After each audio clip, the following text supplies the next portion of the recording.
Good morning students. कैसे हैं आप सब। मैं हूं आपकी टीचर डिम्पी गोयल और मैं आज आप लोगों को 7th क्लास का साइंस का फर्स्ट चैप्टर पढ़ाने वाली हूं, जिसका नाम है न्यूट्रिशन इन प्लांट्स। सबसे पहले तो welcome back to my channel Dimple online classes. आपको और वीडियोस चाहिए तो आप इस चैनल को सब्सक्राइब कीजिए, बेल आइकन को क्लिक कीजिए, वीडियो को शेयर कीजिए ताकि आपके साथ साथ आपके फ्रेंड्स, आपके रिलेटिव्स में जो आपके कज़न्स वगैरह हैं, अगर वो भी 7th क्लास में ही है तो वो भी इस चैप्टर को आसानी से पढ़ सकें।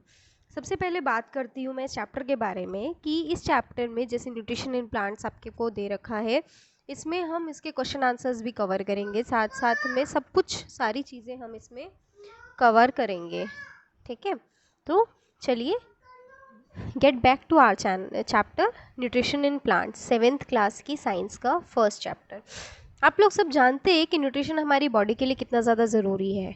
जैसे ही न्यूट्रिशन आप देख रहे हैं, यहाँ पे हेडिंग लिखी हुई है न्यूट्रिशन, ये हमारी बॉडी के लिए कितना ज़्यादा ज़रूरी है। इसके बिना बॉडी समहाउ एक अधूरी है, अधूरी है। जैसे आप खाना आपके लिए ज़रूरी है, वो खाने से हमें क्या मिलता है, न्यूट्रिशन प्रोवाइड होता है, तो वो न्यूट्रिशन हमारी बॉडी के लिए बहुत बहुत बहुत ज़रूरी है। अब न्यूट्रिशन में क्या क्या चीज़ें आपकी आती है, न्यूट्रिशन में आती है carbohydrates, fats, protein, vitamin, minerals, roughage and water.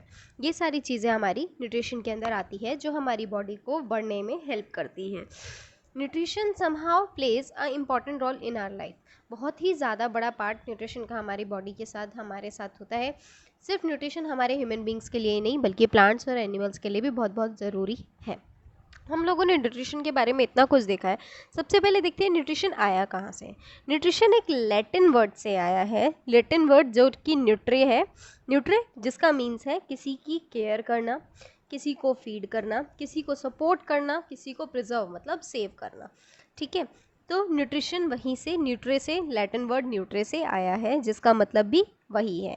अब न्यूट्रिशन हमारी बॉडी के लिए क्यों ज़रूरी है, न्यूट्रिशन हमारी बॉडी के लिए क्यों ज़रूरी है, वो इसलिए ज़रूरी है क्योंकि सबसे पहली बात कि न्यूट्रिशन हमारी बॉडी को बढ़ने में हेल्प करता है, ग्रो करता है, हमारी बॉडी को डेवलप करता है। ठीक है, आप छोटे से पैदा होते हो, बिल्कुल छोटे से, फिर आप दूध वगैरह लेते हैं, न्यूट्रिशन बहुत सी चीज़ें हम लोग इनटेक करते हैं, उससे क्या होता है हमारी बॉडी ग्रो करती है, डेवलप करती है, और आप छोटे से इतने बड़े बड़े बड़े होते चले जाते हो। तो ऑल दिस, इसमें सबसे बड़ा रोल किसका होता है, न्यूट्रिशन का। दूसरी बात, हमारी बॉडी को एनर्जी देती है।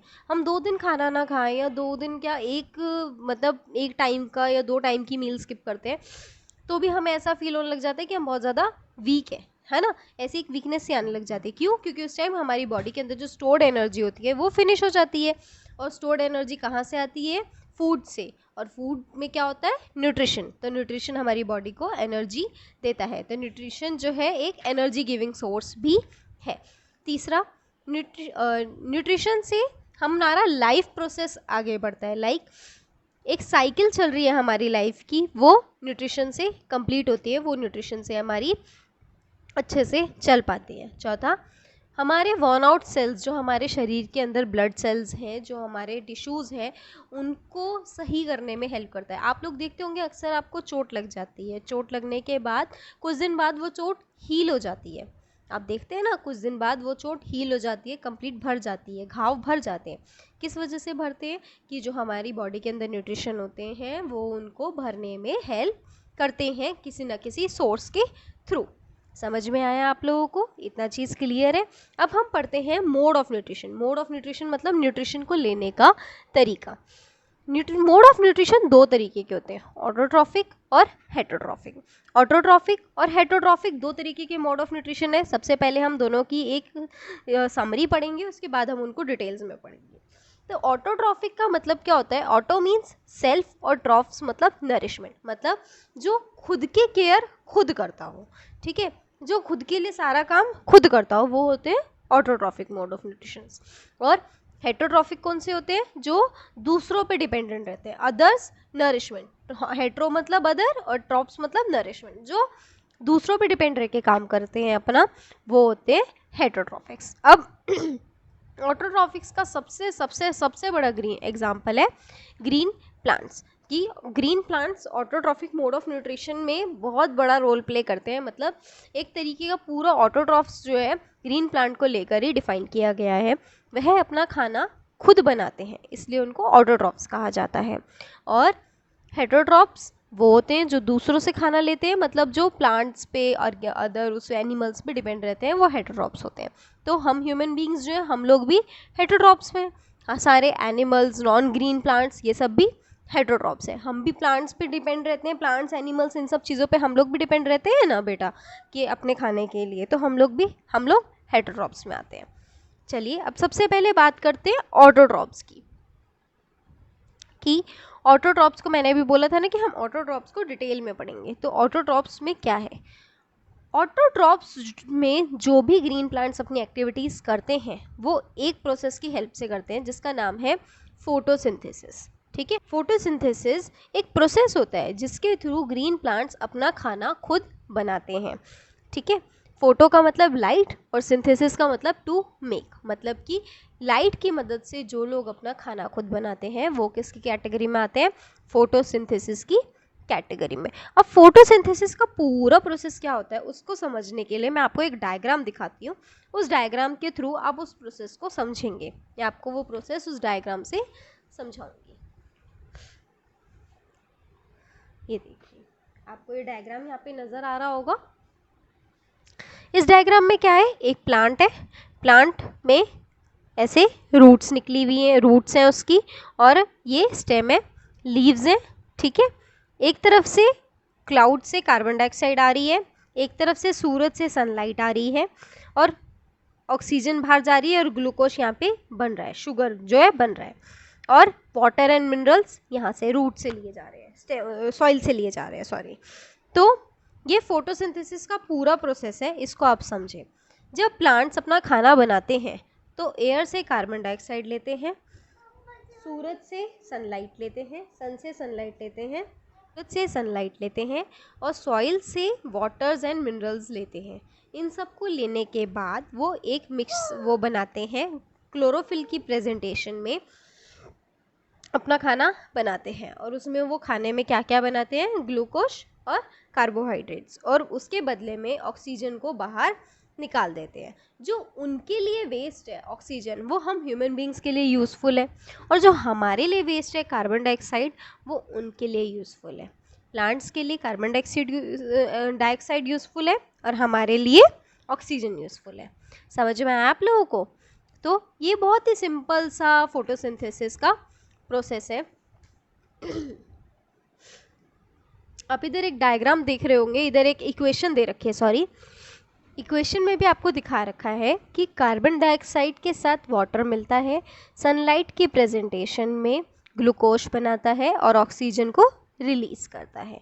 समझ में आया? और यहाँ पे आपके ऊपर लिखा भी है, carbohydrates are synthesised from carbon dioxide, carbon dioxide से कार्बोहाइड्रेट्स निकलता है। ठीक है, and water from soil. Carbon dioxide को वो पूरा एज एन टेक नहीं करते, उसके अंदर से कार्बोहाइड्रेट्स को तोड़ते हैं, कार्बोहाइड्रेट्स को निकालते हैं। ओके,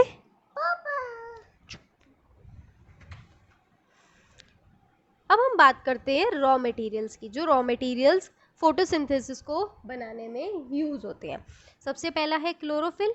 रॉ मटेरियल्स का मतलब क्या होता है? जैसे हम लोग खाना बनाते हैं तो हमें ज़रूरत किसकी होती है? सब्जी, दाल, चावल, आटा, है ना, मसाले, पानी, ये हमारे रॉ मटेरियल्स हैं। ऐसे ही प्लांट्स के रॉ मटेरियल्स हमसे कुछ अलग हैं। पहला है क्लोरोफिल। क्लोरोफिल क्या होता है? एक ग्रीन पिगमेंट होता है जो कि प्लांट्स के अंदर पाया जाता है।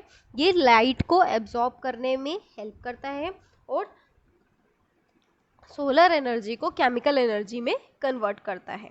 ठीक है, सनलाइट। सनलाइट क्या करती है? एनर्जी प्रोवाइड करती है फोटोसिंथेसिस के प्रोसेस के लिए, और सनलाइट आती कहाँ से है? सन से। नेक्स्ट देखो,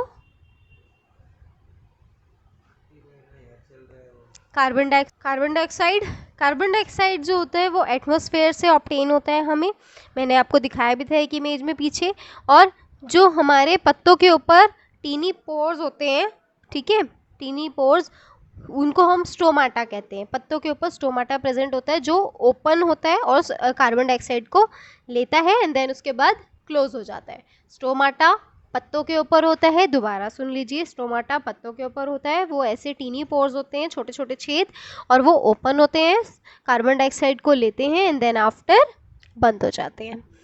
ठीक है, वाटर एंड मिनरल्स तो मैंने आपको बता ही दिया था कि वाटर एंड मिनरल्स सॉइल से मिलते हैं, वाटर एंड मिनरल्स सॉइल से मिलते हैं और जाइलम के थ्रू मतलब रूट्स के थ्रू ये ऊपर बाकी उसमें पहुंचते हैं। ये पूरा था अब तक का आपका ऑटोट्रॉप्स। अब हम बात करते हैं हेटरोट्रॉप्स की। मैंने जैसे पहले ही बताया था कि हेटरोट्रॉप्स नॉन ग्रीन प्लांट्स होते हैं लाइक फंगी, बैक्टीरिया, ठीक है, जिनके अंदर क्लोरोफिल प्रेजेंट नहीं होता और वो अपना खाना दूसरों से लेते हैं। वो फोटोसिंथेसिस का प्रोसेस भी सारे नहीं करते हैं, कुछ करते हैं बाकी सारे नहीं करते हैं, और वो अपना खाना दूसरों से लेते हैं, मतलब वो दूसरों पे डिपेंडेंट होते हैं, ठीक है।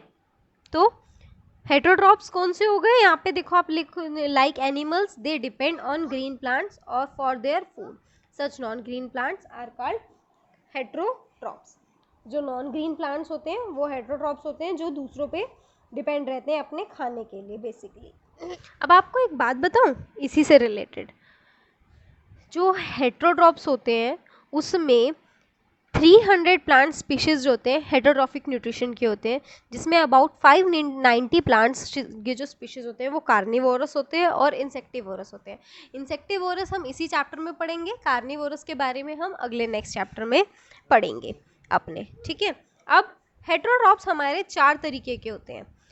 इनकी मोड ऑफ न्यूट्रिशन के बेस पे इनको डिवाइड किया गया है, मतलब उनके खाना खाने के तरीके से उनके खाना लेने के तरीके से उनको डिवाइड किया गया 4 तरीके में। कौन कौन से? Parasitic plant, saprophytic plant, symbiotic plant और इंसेक्टिवोरियस प्लांट। सबसे पहले हम बात करते हैं पैरासाइटिक प्लांट के बारे में। पैरासाइटिक प्लांट्स कौन से प्लांट्स होते हैं बेटा? पैरासाइटिक प्लांट्स वो प्लांट्स होते हैं, नॉन ग्रीन प्लांट्स होते हैं, जो अपना खाना ग्रीन प्लांट से लेते हैं। समझ आया? पैरासाइटिक प्लांट्स वो नॉन ग्रीन प्लांट्स होते हैं जो अपना खाना ग्रीन प्लांट से लेते हैं, ठीक है। इसलिए जो ग्रीन प्लांट्स उन्हें खाना प्रोवाइड करते हैं उनको हम होस्ट प्लांट्स भी कहते हैं। जो ग्रीन प्लांट्स उन्हें खाना प्रोवाइड करते हैं उन्हें हम क्या कहते हैं? Host plants. अब पैरासाइटिक प्लांट्स क्या करते हैं? फूड ऑब्जॉर्व करते हैं उन ग्रीन प्लांट्स की रूट्स में से। जो ग्रीन प्लांट्स के रूट्स में और पूरे उसमें जो खाना पहुंचता है उसमें से, रूट्स में से जो खाना होता है उसको वो वहाँ से निकाल लेते हैं और उसके बेसिस पे वो अपनी स्पेशल उसको मतलब अपनी बॉडी को चलाते हैं। जो पैरासाइटिक प्लांट्स के पास अपनी स्पेशल रूट्स होती हैं जो कि वह ग्रीन प्लांट्स की रूट में इंजेक्ट करते हैं, ग्रीन प्लांट्स के रूट से अटैच करते हैं और वहाँ से अपने उनके खाने को ले लेते हैं। उन रूट्स को कहा जाता है हॉस्टेरिया। हॉस्टेरिया क्यों? क्योंकि वो होस्ट प्लांट के उसमें से खाना लेते हैं, इस वजह से उनको क्या कहा जाता है? हॉस्टेरिया, ठीक है। अब पैरासाइटिक प्लांट्स भी 2 तरीके के होते हैं, टोटल पैरासाइटिक और partial parasitic. Total parasitic, partial parasitic, 2 तरीके के पैरासाइटिक प्लांट्स होते हैं। सबसे पहले देखते हैं टोटल पैरासाइटिक के बारे में। Total parasitic plants completely depend on the host plant for their food. जो टोटल पैरासाइटिक प्लांट्स होते हैं वो पूरी तरीके से होस्ट प्लांट के ऊपर डिपेंड रहते हैं अपने फूड के लिए, ठीक है। वो अपना सारा खाना होस्ट प्लांट से लेते हैं। जैसे कि इसका फर्स्ट एग्जांपल है आपका फिगर 1.4 में, आप देखिए कसकटा, अमरबेल। अमरबेल एक टोटल पैरासाइटिक प्लांट होती है। ये ग्रीन प्लांट जो आपकी होती है, होस्ट प्लांट जो होता है इसका, उसके आसपास पूरी तरीके से लिपटी हुई होती है, उसके बॉडी पे पूरी तरीके से लिपटी होती है। और इसके पास हॉस्टेरिया जो कि स्पेशल रूट्स है वो भी होता है और वो वहाँ से उसमें से बॉडी में से खाना लेते हैं, ग्रीन प्लांट्स की बॉडी में से खाना लेते हैं। कसकट्टा इसका सबसे बड़ा एग्जाम्पल है, ठीक है। उसके बाद नेक्स्ट एग्जाम्पल आपको ये दे रखा है फिगर 1.5। इसमें भी ये भी एक टोटल पैरासाइटिक है। इसके अंदर स्टेम्स नहीं होते, इस फ्रूट के, इस वाले प्लांट के अंदर स्टेम्स नहीं होती, टिश्यूज़ होते हैं जो कि दूसरे होस्ट प्लांट से उनका खाना ले लेते हैं। समझ में आया आपको टोटल पैरासाइटिक के बारे में? टोटल पैरासाइटिक वो प्लांट्स होते हैं जो पूरी तरीके से दूसरे प्लांट्स पे, होस्ट प्लांट्स पे निर्भर रहते हैं खाने के लिए। समझ आया? अब बात करते हैं पार्शियल पैरासाइटिक के बारे में। पार्शियल पैरासाइटिक वो ग्रीन प्लांट्स होते हैं, वो ग्रीन लीव्स होते हैं जो अपना खाना थोड़ा खुद बनाते हैं और वो सिर्फ और सिर्फ वाटर और मिनरल्स के लिए होस्ट प्लांट के ऊपर डिपेंड रहते हैं, ठीक है। पार्शियल पैरासाइटिक, दोबारा सुन लीजिए, वो प्लांट्स होते हैं जो उनकी लीव्स अपना खाना खुद बनाती है, ग्रीन लीव्स होती हैं तो वो अपना खाना खुद बनाती है, सिर्फ और सिर्फ वो पानी के लिए और मिनरल्स के लिए होस्ट प्लांट के ऊपर डिपेंड होते हैं। इसका सबसे बड़ा एग्जाम्पल है मिस्टलीटू। मिस्टलीटू इसका सबसे बड़ा एग्जाम्पल है मिस्टलीटू, या फिगर 1.6 में देख भी सकते हैं मिस्टलीटू को कि इसके क्या है स्पेशल, ऊपर से निकली हुई हैं ग्रीन लीव्स और इसके सिर्फ ये रूट्स में से वाटर और मिनरल्स लेते हैं, बाकी अपना खाना ये खुद बनाते हैं।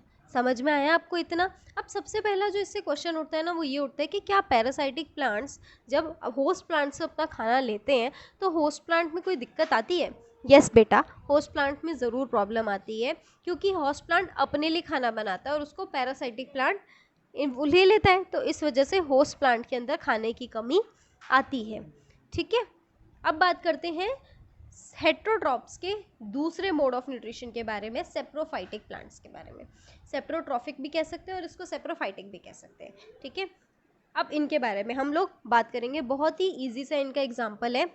सेप्रोट्रॉफिक प्लांट्स कौन से प्लांट्स होते हैं? सेप्रोट्रॉफिक प्लांट्स वो होते हैं जो डेड और डिकेइंग प्लांट से अपना खाना लेते हैं। ठीक है, डेड और डिकेइंग मतलब मरे सड़े हुए प्लांट्स और एनिमल से अपना खाना लेते हैं। वो क्या करते हैं, उनके ऊपर एक डाइजेस्टिव एंजाइम छोड़ते हैं, उससे उनका जो डिकेइंग मैटर होता है वो या फिर एनिमल एक्सक्रीटा होता है, ठीक है, वो ब्रेक डाउन हो जाता है, जो उसके ऊपर शील्ड होती है वो ब्रेक डाउन हो जाती है और उसको फिर वो एक कॉम्प्लेक्स ऑर्गेनिक को सिंपल ऑर्गेनिक में चेंज कर लेते हैं। ठीक है, इस तरीके से वो अपना खाना बनाते हैं और फिर जो सिंपल ऑर्गेनिक कंपाउंड्स बनते हैं उसको वो लोग ले लेते हैं। समझ में आया आपको? सेप्रोट्रॉफिक का क्या मतलब है? सेप्रोट्रॉफिक प्लांट्स वो होते हैं बेटा जो हमने अभी बात करी थी ना हेट्रोट्रॉप्स के बारे में स्टार्टिंग में ही, कि हेट्रोट्रॉप्स दूसरों पे डिपेंड रहते हैं, तो इसमें डिपेंडेंसी के ही 4 अलग अलग तरीके बता रखे हैं आपको कि वो किस किस तरीके से अलग अलग तरीके से डिपेंड रहते हैं। तो सेप्रोट्रॉफिक सेकेंड तरीका है उसका, उसमें वो लोग डेड और डिकेइंग मैटर जो सड़े गले प्लांट्स और एनिमल्स होते हैं उनसे अपना खाना लेते हैं, उनके ऊपर एक डाइजेस्टिव एंजाइम छोड़ते हैं और उनकी जो शील्ड होती है उसको ब्रेक डाउन कर देते हैं। ब्रेक डाउन करने के बाद उसको ऑर्गेनिक कॉम्प्लेक्स ऑर्गेनिक कंपाउंड से सिंपल ऑर्गेनिक कंपाउंड अपने खाने लायक बना लेते हैं और उसको फिर खाते हैं। अब इसका सबसे बड़ा एग्जांपल आपको इस फिगर 1.7 में दिखा रखा है, ब्रेड मोल्ड, जो ब्रेड के ऊपर फंगी लग जाता है, देखा है ना आपने ग्रीन कलर का वो। ठीक है, इंडियन पाइप ये भी एक तरीके का सेप्रोफाइट है और कोरल रूट ये भी एक सेप्रोफाइट प्लांट है। अब इससे क्वेश्चन आता है फंगी के बारे में कि क्या फंगी हार्मफुल होता है? यस बेटा, फंगी हार्मफुल होता है। कुछ चीज़ों में फंगी बहुत ज़्यादा हार्मफुल होता है, वो चीज़ों को ख़राब कर देता है, बट कुछ फंगी हमारे लिए अच्छे भी होते हैं। जैसे कि पिज़्ज़ा जब बनता है तो पिज़्ज़ा में यीस्ट डलता है। यीस्ट किस लिए काम आता है? उस चीज़ को फुलावट देने के लिए। ठीक है, तो ऐसे ही कुछ जो फंगी होते हैं वो यीस्ट जो होता है फंगी ही होता है।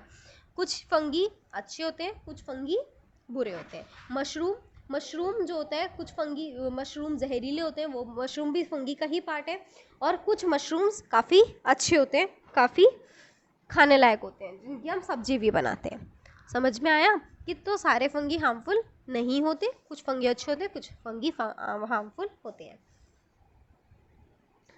अब बात करते हैं सिम्बायोटिक प्लांट के बारे में, हेटेरोट्रॉफिक मोड ऑफ न्यूट्रिशन के third mode of nutrition type के बारे में, सिम्बायोटिक प्लांट्स जो होते हैं ना बेटा, वो आपस में एक रिलेशन बना के चलते हैं। मतलब कि जैसे आप और आपके फ्रेंड, आपने उसको बोला कि एक जगह हम घूमने गए कि ऐसा करना, तुम लंच लेकर आ जाना, मैं वाटर बॉटल लेकर आ जाऊँगा, तुम मेरी बॉटल से पानी पी लेना, मैं तुम्हारी लंच से टिफ़िन से लंच खा लूँगा।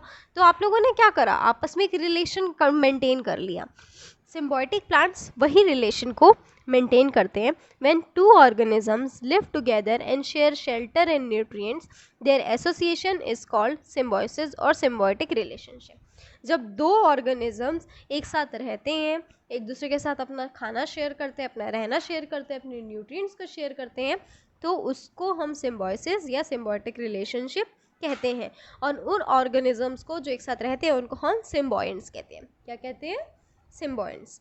ठीक है, वो म्यूचुअली एक दूसरे के साथ में रहते हैं और एक दूसरे को हेल्प करते हैं। अब इसके सबसे बड़े एग्जांपल्स कौन कौन से हैं? Certain fungi live in the roots of some plants. The plants provide nutrients to the fungi and the fungi help the plant to take up water and mineral from the soil. कुछ fungi ऐसे होते हैं जो plants के साथ रहते हैं, plants उन्हें हेल्प करता है, किस लिए? उनको फूड प्रोवाइड करने में, और बदले में फंगी क्या करते हैं? उनको रूट्स से वाटर और मिनरल्स को निकाल के देते हैं। तो ये तो एग्जाम्पल हो गया एक प्लांट का और फंगी का। अब हम देखते हैं एग्जाम्पल, उसमें एक नाम के साथ एग्जाम्पल देखते हैं। तो हमने एक रैंडम एग्जाम्पल देखा कि फंगी और प्लांट, कौन सा फंगी कौन सा प्लांट ये नहीं देखा हमने। अब देखते हैं नाम के साथ। Lichen are symbiotic organisms in which an alga और fungus live together and derive nutrients from each other. Lichen जो है एक सिम्बायोटिक ऑर्गेनिज्म है जिसके अंदर अलगा और फंगस एक साथ में रहते हैं। वो लोग अपना मोड ऑफ न्यूट्रिशन एक दूसरे के साथ शेयर करते हैं। देखो, द अलगा is green and autotroph, it make food for both by photosynthesis. तो अलगा क्या करता है? वो एक ग्रीन प्लांट है, ऑटोट्रॉफ है, तो इस वजह से वो खाना बनाता है अपने लिए भी और फंगस के लिए भी। और फंगस उसके लिए बदले में क्या करता है? वाटर एंड मिनरल्स निकाल के देता है अलगा को सॉइल में से। तो ये क्या करते हैं? आपस में एक सिम्बायोटिक रिलेशनशिप क्रिएट करते हैं। ठीक है, सिम्बायोटिक रिलेशनशिप मतलब कि आपस में एक म्यूचुअल कंसेंट क्रिएट करके रखते हैं कि तुम मेरे को ये देना, मैं तुमको ये दूंगा। ठीक है, तो इस रिलेशनशिप को जो प्लांट्स इस तरीके के रिलेशनशिप शो करते हैं उनको हम क्या कहते हैं? सिम्बायोटिक रिलेशनशिप या सिम्बायोटिक प्लांट्स। ठीक है, लीचिन का देखो यहाँ पे आपको फिगर 1.8 में पिक्चर भी दिखा रखा है। A lichen growing on a tree trunk showing symbiotic relationship between fungus and alga, ये आपको दिखा रखा है। अब दूसरा एग्जाम्पल देखते हैं। Roots of leguminous plants, gram, moong, urad, peas, bees, etc. have nodules. Bacteria belonging to genus Rhizobium live in these nodules and convert the atmospheric nitrogen into the soluble nitrate. अब क्या होता है? लेगिमिशियस plants होते हैं जिनके अंदर been वो होते हैं, आपके सीरियल्स होते हैं, पल्सेस होते हैं, सॉरी। ठीक है, लेगिमिशियस प्लांट्स होते हैं जिनके अंदर पल्सेस होते हैं और उन पल्सेस के पास उनके अंदर नोडल्स होते हैं, उस प्लांट के अंदर नोडल्स होते हैं। ठीक है, जिसके अंदर पल्सेस क्रिएट होते हैं। तो राइजोबियम जो क्या करता है? राइजोबियम उनके अंदर एक एटमॉस्फेरिक नाइट्रोजन जो उनके अंदर प्रेजेंट होती है उसको चेंज करके सॉल्यूबल निट्रेट बना देता है। ठीक है, जो नोडल्स के अंदर, मैं आपको एक पिक्चर से समझाती हूँ, रुकिए। देखो इधर देखेंगे आप लोग कि ये लेगिमिशियस प्लांट है, इसके अंदर क्या है? नोड्यूल्स हैं। ठीक है,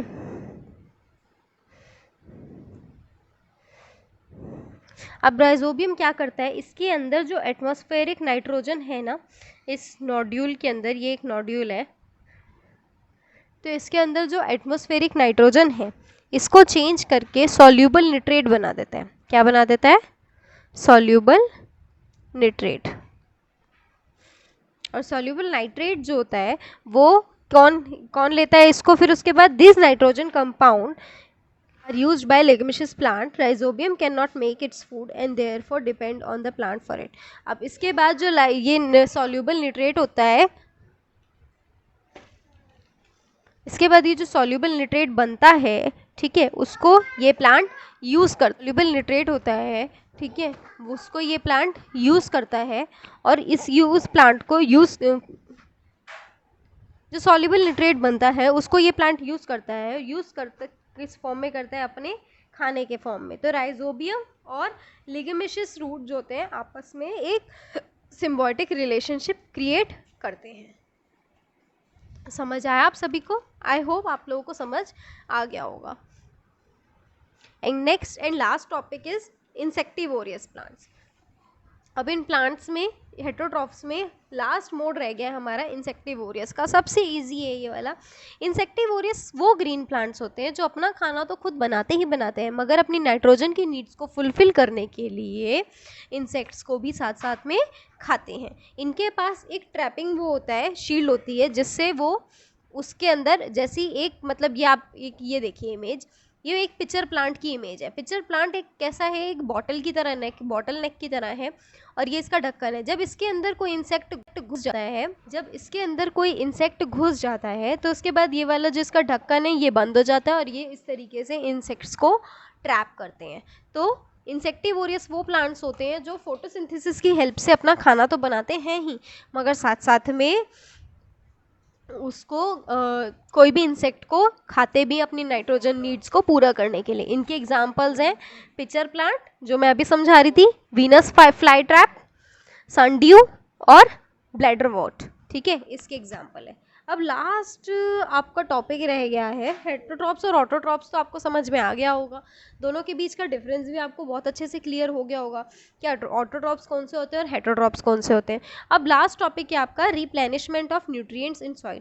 अब क्या होता है, एक ही मिट्टी में जब हम बार बार रेगुलर बेसिस पे खेती करते चले जाते हैं, सोइंग करते चले जाते हैं, तो एक पॉइंट ऑफ टाइम के बाद उनके न्यूट्रिएंट्स, जो मिट्टी के अंदर न्यूट्रिएंट्स होते हैं, वो ख़त्म होने लग जाते हैं।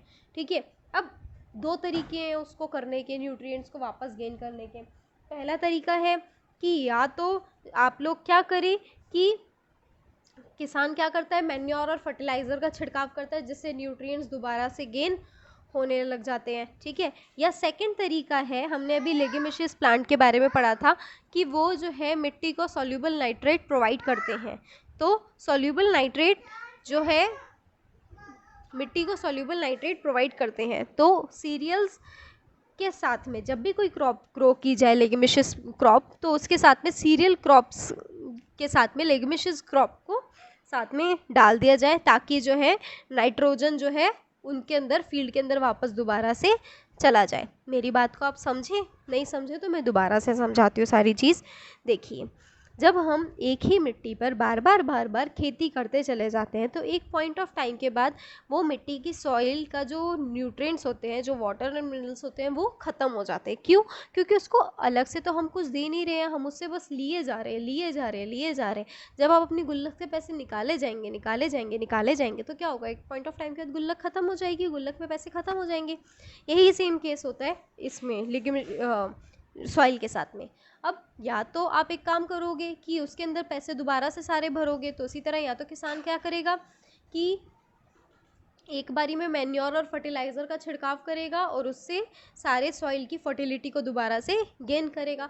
दूसरा तरीका है कि वो जब भी क्रॉप ग्रो करेगा, जब भी क्रॉप लगाएगा, उसके साथ में लेग्यूमिशियस क्रॉप्स को साथ में लगाता चला जाए। कुछ क्रॉप के बाद थोड़ी सी लेग्यूमिशियस क्रॉप, फिर थोड़ी सी उससे क्या फ़ायदा होगा उसको कि सॉल्यूबल नाइट्रेट हर क्रॉप के साथ नीचे सॉइल में जाता चला जाएगा, जिसको राइजोबियम लेता है। ठीक है, सॉइल में जाता चला जाएगा और उसकी क्रॉप की फर्टिलिटी, उसके सॉइल की फर्टिलिटी बनी रहेगी। समझ में आ गया आप लोगों को? आई होप कोई आप समझ गए होंगे। एक बहुत ही सिंपल सा फ्लो चार्ट मैं आपको एक लास्ट में दिखाती हूँ, जिससे आपको ये पता चलेगा कि आपने इस पूरे चैप्टर में ओवरऑल पढ़ा क्या है।